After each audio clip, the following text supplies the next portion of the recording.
Hey everyone, welcome back and happy Monday. All right, guys, we're back to talk about the Real Housewives of New Jersey. It seems like it's not stopping anytime soon, which, to be honest, once it does, we're going to be in the same situation that we were with the Real Housewives in New York, where we get a total reboot. We don't want that. So let's just keep talking about the current cast. That way we don't get the reboot that none of us are asking for. I think that's a good solution. So, with that, smash the like button. If you're not subscribed, get subscribed. Don't forget to hit that notification bell, and let's start right here. So, I'm saying so a lot today. Thank you to Reality Blur. Melissa Gorga revealed why she believes The Real Housewives of New Jersey was put on pause after season 14 on the latest episode of her podcast.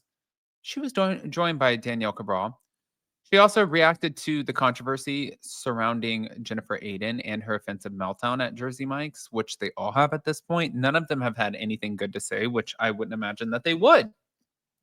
And she shared her thoughts on the potential 15th season of the show, posing the possibility of a hybrid cast. She shaded certain members for the game that they play. According to Melissa, the friendships on the show can sometimes become about the show's drama rather than genuine connections. It's very hard to create a true, genuine girlfriend and friendship with people who are like, even when the cameras aren't on, we're talking to you about what's going on and what's going to happen when we are on. And it's what kills it and what did kill it, quite frankly. For the last couple of years, it was a game. It was a constant game and it was a hunger game.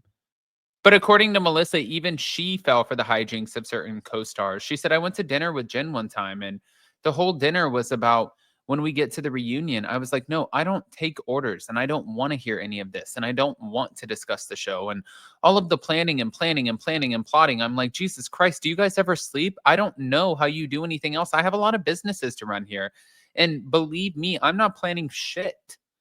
But as fans will recall, Jennifer and Teresa Giudice were accused of leaking stories to online bloggers mid season 14. And she said, some people just can't get off their high horses, or they can't accept change, or they can't invite new people in. And they're almost insecure to have the change because then it means that you're not, or that I'm not the head honcho anymore. And it's like, no, that's how we move forward in life. That's how we keep things interesting. You've got to keep the story moving. And it can't be the same 10 things over and over and over and over the same 10 lines. Someone, bang my head against the wall. I'm so over it, is what she was saying.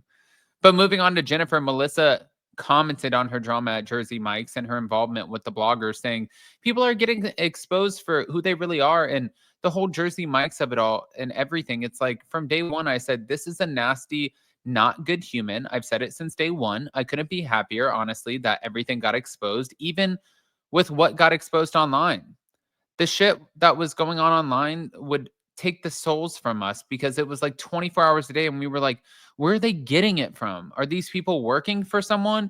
They cared way too much. And there's still a few out there that care way too much. But also on the episode, Melissa admitted that when it came to season 15, she and her co-stars don't know anything about what the future holds. But with that said, she does have some guesses about what might go down. We don't have answers. But one thing that I do know is that I believe it will come back.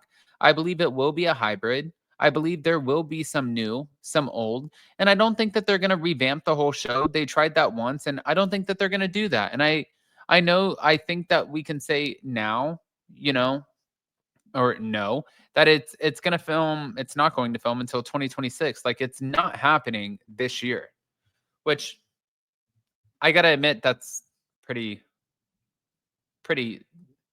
accurate statement. Now, on top of that, Danielle Cabral revealed the one time she asked a producer to cut a scene on The Real Housewives in New Jersey. She also addressed her ex-friendship with Jennifer Aydin and Teresa and claimed that she never had a conversation with Jennifer without her mentioning Melissa or Joe. During her freshman season, Danielle grew close with Teresa and Jennifer to the dismay of Margaret Josephs and Melissa, but Danielle switched teams for the next season and she began to face off with Jennifer, who accused Danielle of inappropriately compensating herself for a charity event that she threw.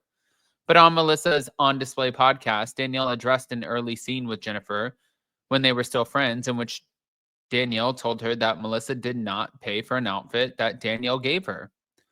I was being really catty, and it was so against everything that I would say. And I got in the car and I called the producer immediately and I was like, "Listen, I never asked you guys to remove anything. Please remove that because that's just not me and I don't care about that." And Danielle indicated that the producer agreed, but sure as shit, it aired. It came out. And the minute it came out, my phone goes cha-ching and you Venmoed me the money. And I was like, motherfucker. But later in the episode, Melissa suggested that she was better friends to Teresa and Jennifer Aiden than they are to each other. Melissa seemingly hinted that Teresa and Jennifer's friendship will fizzle, but Danielle said that she doesn't believe that she ever had a conversation with Jennifer that didn't have Melissa or her husband Joe's name in it. And she said that's sad. So it's so exhausting. And my God. And according to Danielle, she herself never connived against any of her castmates, even when she became friends with Melissa. But now the show's on pause, and several sources have claimed that the cast divide is to blame and a shakeup is looming. But Andy Cohen has literally said this so many times that right now we just need to sit back and wait to see what's going to happen.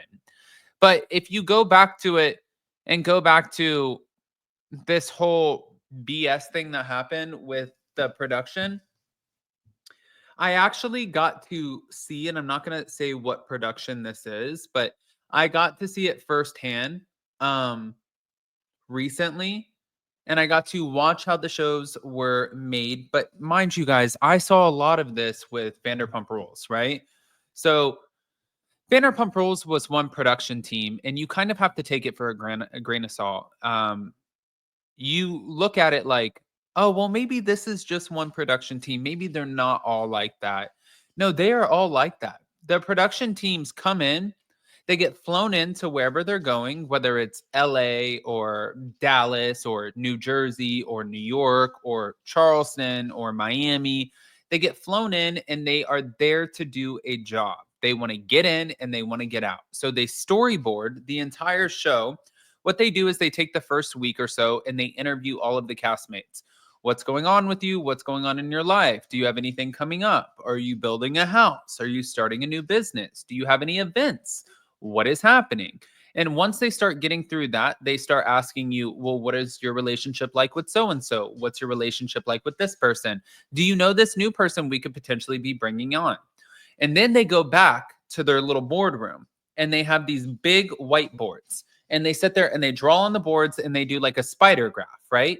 Where they connect the castmates and show what everyone's doing and how this is going to look on camera and how these storylines are going to be cohesive.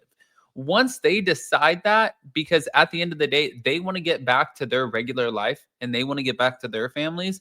Once they decide what that's going to look like, oh, boom, it doesn't matter.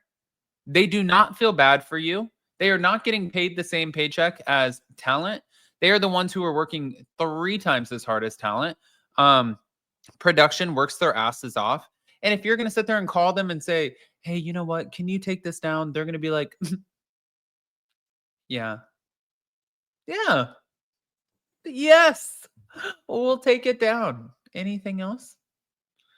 But in all actuality, they're never going to take shit down ever. So, yeah. It's good. It's good for us to know. This is a good learning curve. But I want to hear what you guys think. Guys, pop off in the comment section. If you're not subscribed, get subscribed. Do not forget to hit that notification bell. And also, yeah, I'm trying to think what else do we have going on. I think that's pretty much it. But I'm not sure. I think that's it. We have more lives coming this week. I love you guys. See you next time.